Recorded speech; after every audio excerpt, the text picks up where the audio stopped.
প্রধান উপদেষ্টাকে একটা কথাই বলতে চাই, শুধু ইনভেস্টর নিয়ে আসলে কোনো লাভ হবে না, আমাদের কারিগরি সেক্টরকে পরিবর্তন করতে হবে। আমাদের সুবার্তা, ডিপ্লোমা শিক্ষা যদি টিকে থাকতে হয় বাংলাদেশ টিকে থাকবে। ডিপ্লোমা ইঞ্জিনিয়ারিং সেক্টর যদি ধ্বংস হয়ে যায় বাংলাদেশ তছনছ হয়ে যাবে।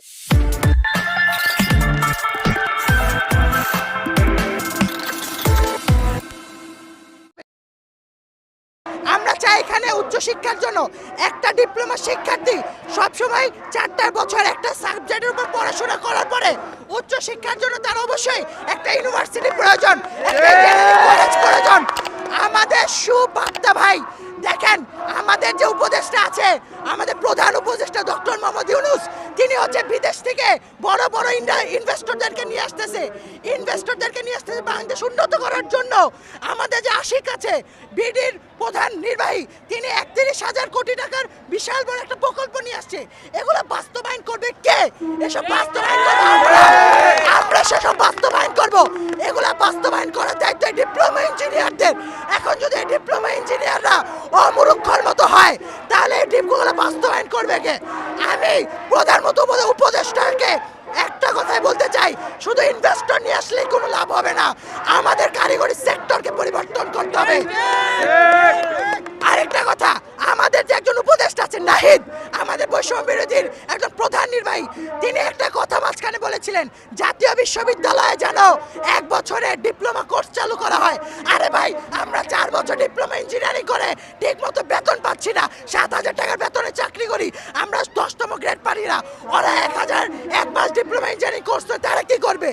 আমাদের সুবার্তা, ডিপ্লোমা শিক্ষা যদি টিকে থাকতে হয় বাংলাদেশ টিকে থাকবে।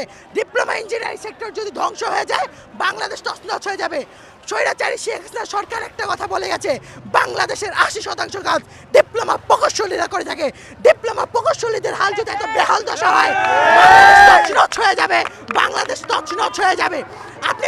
আমি মনে করি এই ডিপ্লোমা সেক্টরকে একদম ভেঙে চুরে দেওয়ার জন্য শুধু বাংলাদেশের কিছু মানুষের হাত না, এটা হচ্ছে আমাদের পার্শ্ববর্তী বন্ধু দেশ চায়না, এরকম অনেক আন্তর্জাতিক এখানে একটা চাপ আছে।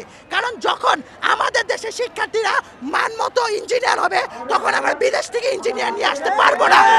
আমার মতে এটা কখনো বাংলাদেশের প্রেক্ষাপট না, এটা আন্তর্জাতিক প্রেক্ষাপট। আজকে আমরা রাস্তায় নেমেছি শুধু বাংলাদেশের সরকারের জন্য না, আমরা বিদেশে এই বার্তা দিতে চাই, ডিপ্লোমা শিক্ষার্থী বলে বাংলাদেশে কিছু ইঞ্জিনিয়ার আছে যারা নিজের দেশের স্বার্থের জন্য নিজের পরীক্ষা বর্জন করতে সক্ষম। আরে ভাই, আমাদের দাবির মধ্যে একটা দাবি আছে, যেটা হচ্ছে আমাদের ডিপ্লোমা সেক্টরে কারিকুলাম সম্পূর্ণ ইংলিশ করতে হবে। আপনারা যদি মনে করে থাকেন যে আমরা আন্দোলন করছি আমাদের পড়াশোনা ক্ষতি হওয়ার জন্য, না ভাই, আমরা চাই ডিপ্লোমা সেক্টর আরও অনেক দূর এগিয়ে যাক। আমি আপনার একটা উদাহরণ বলি, আমাদের ঢাকা পলিটেকনিক ইনস্টিটিউটে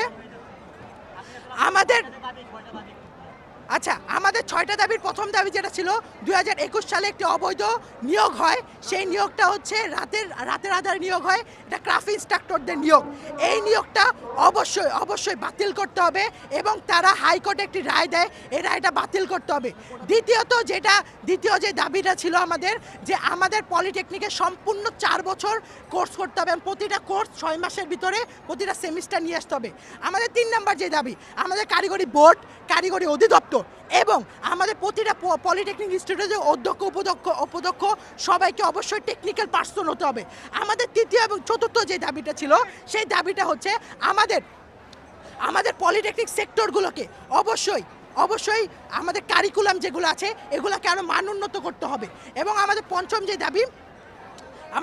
যে দাবিটা ছিল সেটা হচ্ছে আমাদের কারিগরি আমাদের কারিগরি সেক্টরগুলোকে অবশ্যই কারিগরি টিচার দিয়ে বা ব্যক্তি দিয়েই গঠিত করতে হবে। এবং 6 নাম্বার যেটা শেষ দাবি, সেটা হচ্ছে আমাদের উচ্চশিক্ষা। ভাই, আমরা দেশের একটা ডিপ্লোমা ইঞ্জিনিয়ার তৈরি করতে সরকারের 3 থেকে 5 লাখ টাকা খরচ হয়। আমরা যদি ডিপ্লোমা করার পরে বিএসসি ইঞ্জিনিয়ারিং করার চান্স না পাই তাহলে আমাদের কী লাভ? আমাদের অবশ্যই বিএসসি ইঞ্জিনিয়ারিংয়ের জন্য ডুয়েটের সাথে ইঞ্জিনিয়ারিং কলেজের ব্যবস্থা করতে হবে।